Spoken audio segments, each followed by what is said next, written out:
So sorry we got cut off. So my roommate literally reports the landlord's hate speech, verbal abuse, his threats, his total just disregard for our safety. And the state decides to spend a whole year investigating me.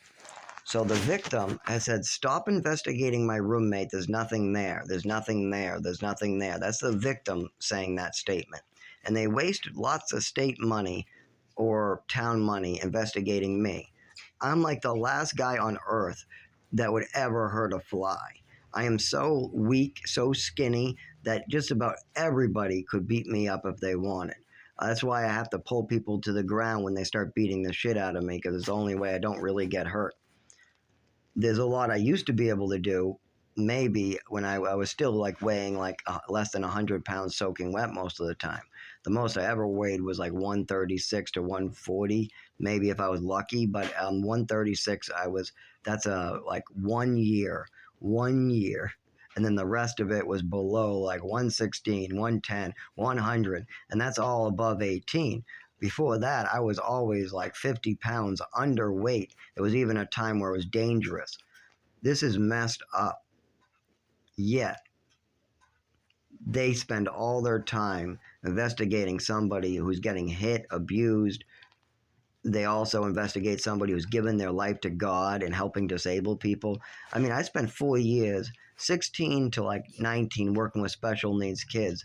On top of that, I've given my life to the worst and the hardest cases. They totally abuse me all the time.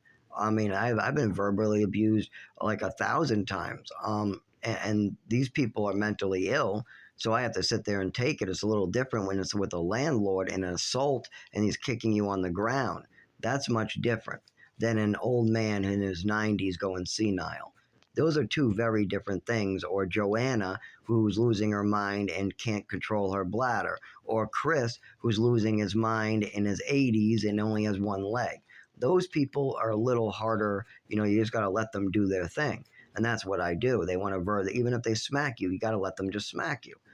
That's a little different than the landlord coming in trying to smack rent out of you. That's very different.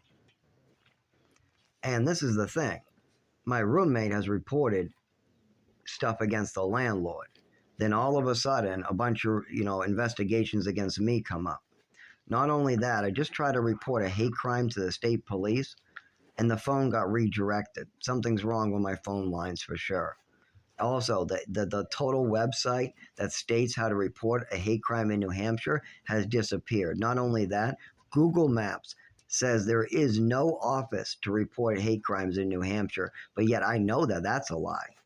But yet all the devices in this house say there is no office in New Hampshire to report hate crimes.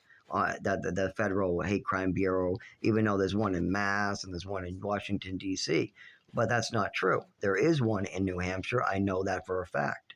On top of that, it came up for 1 second and then flashed out. And now it's just disappeared from the system of my house. Anything hooked up to the Wi-Fi in this house seems to flash in and out and then not show the information I need.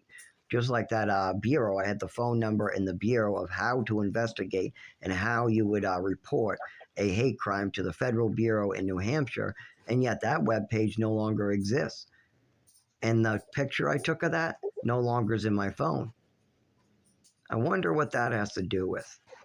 I have a good idea, I think.